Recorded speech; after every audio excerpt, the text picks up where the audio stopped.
혹시 온 마음으로는 아니라고 소리치고 있는데 자신도 모르게 네라고 답한 적 없으신가요? 나의 기쁨을 일부러 외면하고 진실된 감정을 가슴 깊이 묻어두고 애초에 내 몫이 아니었던 타인의 고통까지 짊어지고 살아오지는 않으셨나요?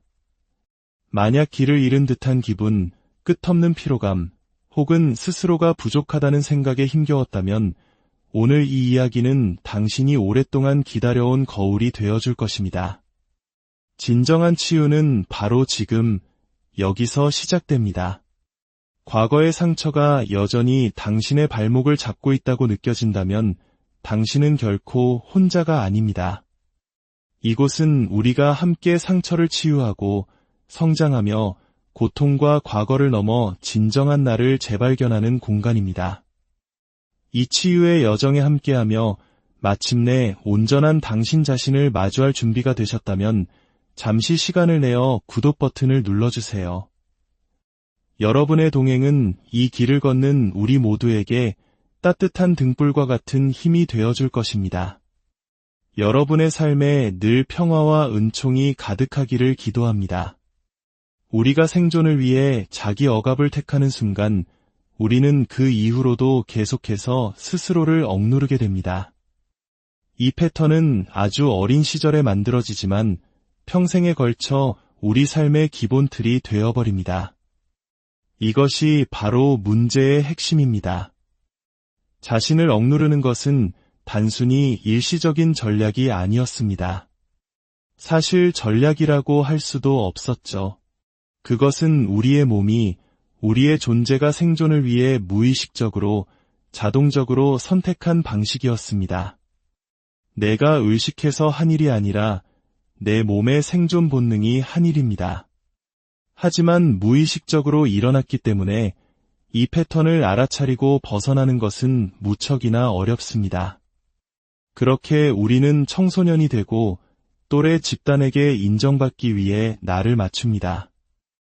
어른이 되어서는 사회에서 받아들여지기 위해 할 수 있는 모든 것을 합니다. 그러다 문득 아주 서서히 깨닫게 되는 순간이 옵니다. 세상에 이렇게 사는 건 너무나 큰 대가를 치르는 일이었구나. 내 삶에 무언가 아주 중요한 것이 빠져 있어. 그리고 그 빠진 것이 바로 나 자신이라는 사실을 말입니다. 이 사실을 깨달았다면 가장 먼저 해야 할 일은 스스로에게 깊은 연민을 갖는 것입니다. 나는 왜 이렇게 진실되지 못할까? 나는 위선자야라며 스스로를 질책하는 것을 멈춰야 합니다. 이 세상에 위선자는 없습니다. 당신이 지금의 모습이 된 것은 그것이 한때 당신을 살아남게 한 유일한 방법이었기 때문입니다. 분명 생존에 필수적인 가치가 있었던 행동입니다. 다만 이제는 더 이상 당신의 삶에 도움이 되지 않을 뿐입니다.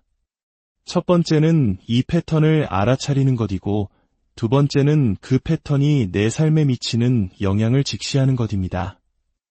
예를 들어 많은 사람들이 진정한 자기 자신으로 살지 못하는 이유는 아니오라고 말하는 것을 어려워하기 때문입니다. 세상은 끊임없이 우리에게 무언가를 요구하고 특정 방식으로 행동하기를 기대합니다.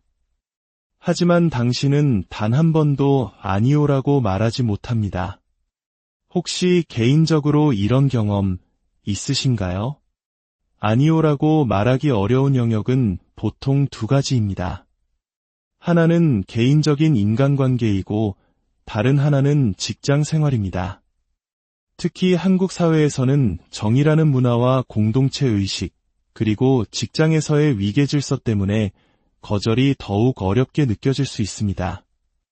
마치 우리의 선배 세대가 국가의 발전을 위해 개인의 희생을 당연하게 여겼던 것처럼 우리도 관계와 조직의 평화를 위해 나를 희생하는 것에 익숙해져 있는지도 모릅니다.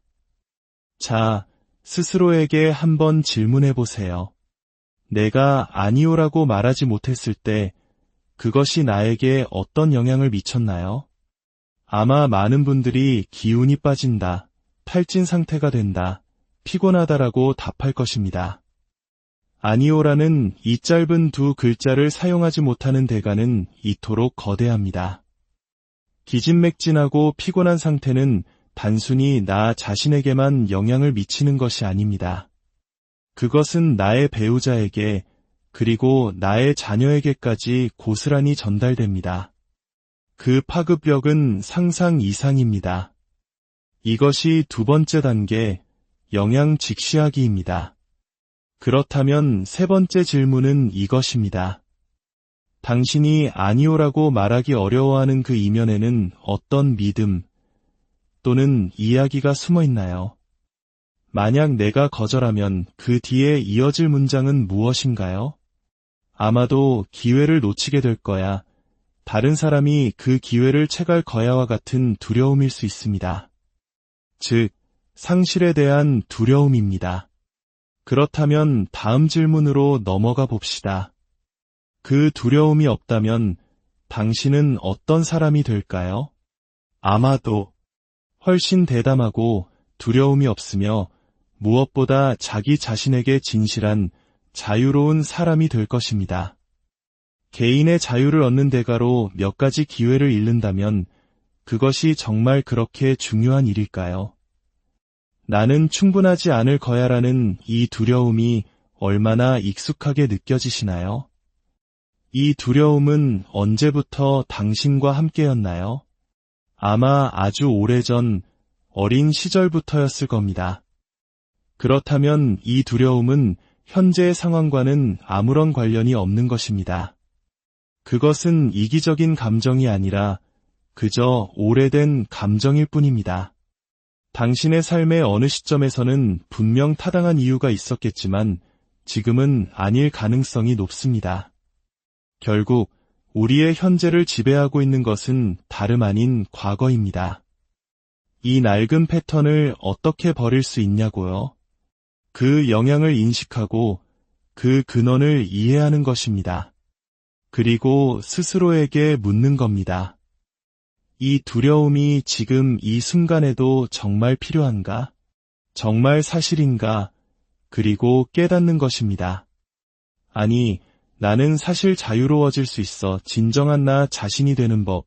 그 첫 번째는 아니오라고 말하는 법을 배우는 것입니다. 두 번째는 당신의 몸의 소리에 귀를 기울이는 것입니다. 혹시 어떤 모임에 나갔다가 집에 돌아와 오늘의 나는 진짜 내가 아니었어라며 스스로에게 부끄러움을 느낀 적이 있나요? 그때 당신의 몸은 어떤 느낌이었나요? 아마 실망감과 함께 가슴 한구석이 불편하고 답답했을 겁니다. 바로 그 감각입니다. 당신의 몸은 당신이 진실되지 않을 때 가장 먼저 신호를 보냅니다. 몸의 소리를 들으세요. 그리고 마지막 질문이 있습니다. 당신의 삶에 열망이나 열정 혹은 소명이 있지만 정작 그것에 네라고 답하지 못하고 있는 영역이 있나요? 우리는 한편으로는 아니오라고 말하지 못해 너무 바쁘고 다른 한편으로는 정작 우리에게 중요한 것에는 네라고 말할 시간을 갖지 못합니다. 이 네와 아니오의 불균형이야말로 우리가 얼마나 진정한 자신으로 살고 있는지를 보여주는 가장 확실한 척도입니다. 아니오라고 말해야 할 곳에서 말하지 못하고 있는가? 그 뒤에는 어떤 이야기가 숨어 있는가? 그리고 네라고 말해야 할 곳에서 말하지 못하고 있는가? 그로 인해 나는 어떤 대가를 치르고 있는가? 특히 여성들은 사회적으로 아니오라고 말하지 않도록 프로그래밍되는 경우가 많습니다. 한 연구에서는 2,000명의 여성을 10년간 추적 관찰했습니다. 불행한 결혼 생활을 하면서도 자신의 감정을 표현하지 않았던 여성들은 똑같이 불행했지만 감정을 표현했던 여성들보다 사망할 확률이 4배나 높았습니다. 여기서 핵심은 행복이 아니었습니다. 바로 진정성, 즉 자기 표현이었습니다.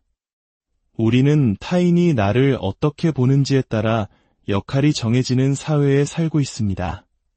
그래서 늘 가장 좋은 모습으로 보이려 했습니다. 사회는 때로 진솔한 사람을 문제하나 유별난 사람으로 취급하며 벌을 내리기도 합니다. 관계 속에서는 거절당할 것이 두려워 진짜 내 모습을 드러내지 못합니다. 인간은 공동체적 존재로 진화했기에 공동체 안에서 나의 위치는 늘 중요했습니다. 하지만 흥미로운 점은 고대 문화나 원주민 문화에서 지위의 의미는 오늘날과 완전히 달랐다는 것입니다. 현대 사회에서 지위는 소유와 권력으로 정의됩니다. 그러나 본래의 공동체에서 지위는 당신이 얼마나 베푸는 사람인지, 얼마나 다른 이들을 위해 존재하는지로 정의되었습니다. 타인과의 경쟁을 통한 개인의 지위가 아니라 공동체에 기여하는 자로서의 지위였던 것입니다. 이것이 바로 우리가 되찾아야 할 진정한 의미의 지위일 것입니다. 이제 우리는 자기 억압이 어떻게 조용히 우리의 삶을 형성하는지 살펴보았습니다. 하지만 더 깊이 들어가야 합니다. 감정적 고통의 뿌리를 찾아가야 합니다. 트라우마는 우리에게 일어난 일이 아니라 그 일로 인해 우리 내면에서 일어난 일이라는 사실을 이해해야 합니다. 진정한 치유는 상처를 판단하는 것이 아니라 그 상처가 여전히 내 안에 머물러 있는지를 이해하는 데서 시작됩니다. 만약 자신의 반응, 중독 혹은 감정을 미워해 본 적이 있다면 지금부터의 이야기는 당신에게 놀라운 깨달음을 줄 것입니다. 많은 사람들이 자신의 대처 방식을 미워합니다. 분노, 중독, 회피 같은 행동들 말입니다. 하지만 그것은 곧 자기 자신의 일부를 미워하는 것과 같습니다. 어떤 중독에 시달리는 여성이 있었습니다. 그녀는 자신의 중독을 혐오하며 말했습니다. 이것들이 내 인생을 망쳤어요. 그때 한 치료사가 물었습니다. 그 행동들이 당신에게 도움이 된 적은 없었나요? 당신을 위해 무엇을 해주었나요? 그녀는 그 행동들이 아주 힘든 어린 시절을 견뎌내게 해주었다고 설명했습니다. 그러자 치료사는 이렇게 제안했습니다. 그렇다면 이제 그 행동들에게 감사 인사를 하세요. 한때 당신에게 꼭 필요했던 그 역할에 대해 고마움을 표현하고 이제는 더 이상 필요하지 않으니 놓아주겠다고 말하세요. 이것은 엄청난 인식의 전환입니다. 분노, 중독과 같은 우리의 대처 방식들은 한때 우리를 지켜주었던 어설픈 옛 친구와 같습니다. 그 친구는 특정 상황에서 우리를 도와주었지만 상황이 변했다는 것을 배우지 못해 이제는 오히려 우리를 해치고 있습니다. 도와주려 한다는 점에서는 친구이지만 당신이 더 이상 상처받던 3살, 5살 아이가 아니라는 것을 배우지 못했기에 어설픈 친구인 셈입니다. 이것이 바로 트라우마의 문제로 이어집니다. 이 모든 고통이 어린 시절의 아픔에서 시작되었다는 것을 인식하는 것과 그 아픔을 실제로 변화시키는 것은 전혀 다른 차원의 이야기입니다. 그러기 위해서는 트라우마가 무엇인지 정확히 이해해야 합니다. 사람들은 흔히 트라우마가 자신에게 일어난 사건이라고 생각합니다. 부모님의 이혼, 잦은 다툼, 어머니의 우울증, 아버지의 알코올 중독, 신체적 혹은 성적 학대 같은 것들 말입니다. 하지만 그것들은 트라우마 자체가 아닙니다. 트라우마를 유발한 사건일 뿐입니다. 진정한 트라우마는 당신에게 일어난 외부의 사건이 아닙니다. 트라우마는 그 사건으로 인해 당신 내면에서 일어난 일, 즉 내 안에 남겨진 상처 그 자체입니다. 오늘 당신이 들은 이야기는 단순한 통찰이 아니라 하나의 초대장입니다. 당신이 살아남기 위해 택했던 방법들을 더 이상 비난하지 말고 그 모든 당신의 모습들을 따뜻한 연민으로 만나달라는 초대입니다. 당신은 단 한 번도 망가진 적이 없습니다. 그저 잠시 단절되었을 뿐입니다. 그리고 이제 당신은 조각 하나하나를 맞춰 당신 자신이라는 집으로 돌아오고 있습니다. 치유는 과거를 지우는 것이 아닙니다. 과거의 고통 아래 묻혀있던 진정한 나를 되찾는 과정입니다. 치유에는 시간이 걸리며 이 길을 혼자 걸을 필요는 없습니다. 오늘 이 이야기가 당신의 마음에 울림을 주었다면 당신의 여정이 소중하다는 것을 기억해 주세요. 스스로에게 다정해지세요. 계속해서 탐색하고 당신을 지지해주는 사람들과 함께하세요. 댓글에 나는 치유되고 있습니다라고 적으며 당신의 성장을 스스로에게 확인시켜 주세요.